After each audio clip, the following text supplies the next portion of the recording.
بسم اللہ الرحمن الرحیم۔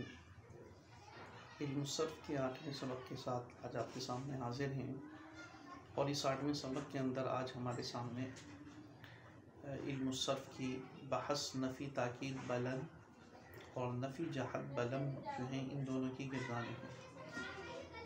آپ نے اس سے پہلے جو ہے وہ علم الصرف کے اندر جو دیگر اسباق ہیں اس میں فعل مضارع اور فعل مضارع معلوم اور فعل مضارع مجہول ان دونوں کے بارے میں پڑھ لیا۔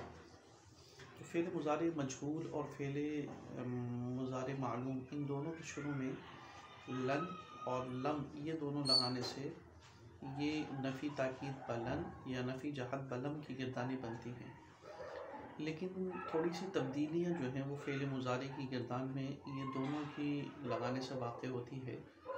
اگر آپ نفی تاکید بلن کی گردان دیکھیں جو یہاں ہمارے سامنے اسکرین پر موجود ہے، تو آپ دیکھیں یہاں لن یفعل لن یفعل لن یفعل لن یفعل، آپ کو فرق نظر آ رہا ہوگا کہ اگر فعل مضارع جب ہم پڑھتے ہیں تو یفعل یفعلانی یفعلون ہوتا ہے، اور یہاں جب ہم نے لن یفعل لن یفعل لن یفعلوا، یعنی پہلی تبدیلی آپ نظر دیکھیں گے تو جو نون ہے جس کو ہم نے نون اعرابی آپ کے سامنے بتایا تھا، یہ نون اعرابی فعل مضارع معلوم کے بھی شروع سے اور فعل مضارع معلوم کے بھی آخر سے اور فعل مضارع مجہول کی بھی آخر سے گر چکا ہے۔ کتنے سیغوں سے گرا ہے؟ 1 2 یہ 3 پھر یہ 4 پھر یہ 5 پھر یہ 6 7 سیغوں سے یہ نون اعرابی آپ دیکھیے گر چکا ہے۔ یعنی پہلا کام لن جب داخل ہوگا فعل مضارع کے اوپر تو پہلی چیز جو ہمارے سامنے نظر آئی وہ یہ آئی کہ جتنے بھی نون اعرابی ہیں وہ سارے کے سارے گر جائیں گے، اور چونکہ جمع مؤنث غائب کا نون یا جمع مؤنث حاضر کا نون اعرابی نہیں ہوتا، اس لیے وہ نہیں گرتا، باقی اس کے علاوہ جو نون اعرابی جو 7 سیغوں میں وہ گر رہے ہیں۔ دوسری آپ ایک چیز غور سے دیکھیے تو دیکھیے ہماری اسکرین پر جب یہاں لن یفعل لکھا ہوا ہے تو اگر ہم فعل مضارع میں دیکھتے ہیں تو یفعل نہیں ہوتا بلکہ یفعل ہوتا ہے، لیکن یہاں ہم دیکھیں تو آخر کے اندر یہ جو لام ہے اس کے اوپر زبر نظر آ رہا ہے۔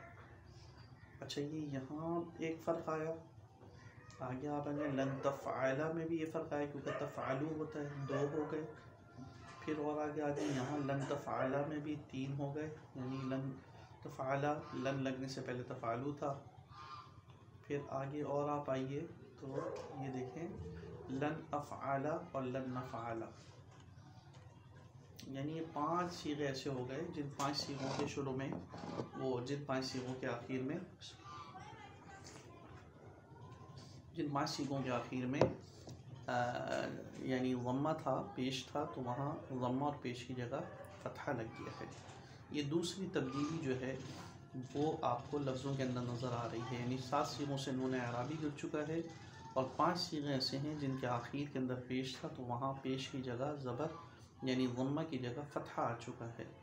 اور معنی میں تبدیلی آپ دیکھیے تو یہاں ہم دیکھ رہے ہیں ہرگز نہیں کرے گا وہ ایک مرد، اور یفعلوا اگر فعل مضارع تھا تو آپ دیکھیے وہاں تھا کرتا ہے یا کرے گا وہ ایک مرد۔ اچھا، کرتا ہے یہ حال والا ترجمہ تھا، کرے گا یہ ترجمہ ہے مستقبل والا۔ اب یہاں دیکھیں یہاں کرتا ہے والا ترجمہ تو بالکل غائب ہو گیا، یعنی صرف اور صرف مستقبل والا ترجمہ رہ گیا۔ اچھا، مستقبل کے اندر بھی یفعلوا کا مطلب ہوتا ہے کرے گا، لیکن یہاں آ گیا نہیں کرے گا، یعنی پہلی چیز پتہ چلی کہ فعل مضارع معلوم کے شروع میں جب لن داخل ہو جاتا ہے تو وہاں حال والا معنی ختم ہو جاتا ہے اور وہ مستقبل والا معنی پیدا کر دیتا ہے، اور وہ حال والا معنی جو مثبت تھا اس مثبت کو وہ منفی کر دیتا ہے، اسی لیے اس بحث کو نفی تاکید بلن کہتے ہیں۔ نفی کا مطلب یعنی نہ ہونا۔ اور دوسری چیز دیکھیے تو آگے شروع میں ترجمے میں آ رہا ہے ہرگز نہیں کرے گا، یہ دیکھیے، یعنی ہرگز اگر صرف کہتے ہیں نہیں کرے گا ایک بار تو ایک عام سی بات ہوتی ہے، لیکن ہرگز نہیں کرے گا یعنی یہ وہ چیز ہو گئی تاکید۔ تو اس بحث کو اسی لیے پھر کہتے ہیں نفی تاکید بلن۔ نفی تاکید یعنی معنی کے اندر تبدیلی یہ کرے گا کہ فعل مضارع مثبت کے معنی کو فعل مضارع نفی کے معنی میں کر دے گا اور نفی کے ساتھ تاکید بھی لگ جائے گی، تو بس یہ 3 بنیادی تبدیلی اگر آپ دیکھیں تو یہ فعل مضارع سے بن جائے گی بحث نفی تاکید بلند. دیکھیے لن مضارع مثبت کے شروع میں لاؤ اور واحد مذکر غائب، واحد مؤنث غائب، واحد مذکر حاضر اور متکلم کے دونوں صیغ، یعنی وہ 5 صیغ ہو گئے جن کی میں نے ابھی وضاحت کی تھی.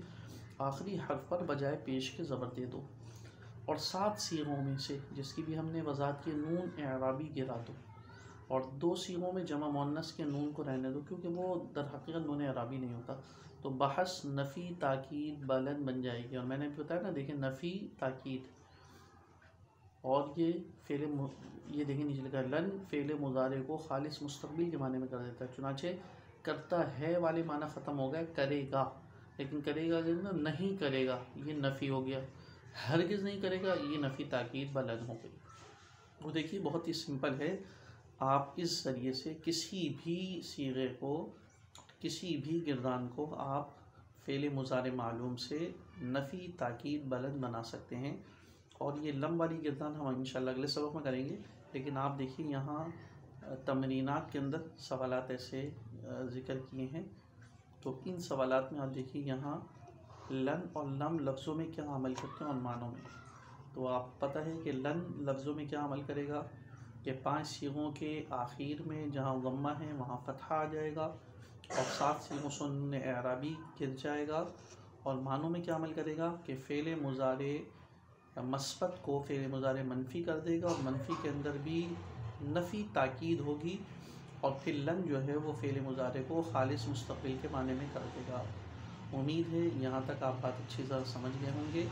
اس کی ذرا اور مشق کیجیے تو انشاءاللہ العزیز سبق نمبر 9 کے اندر پھر ہم انشاءاللہ نفی جہت بلم کی انشاءاللہ بات کریں گے. اللہ تعالی ہم سب کو سمجھنے کی اور عمل کرنے کی توفیق نصیب فرمائے. السلام علیکم ورحمۃ اللہ وبرکاتہ.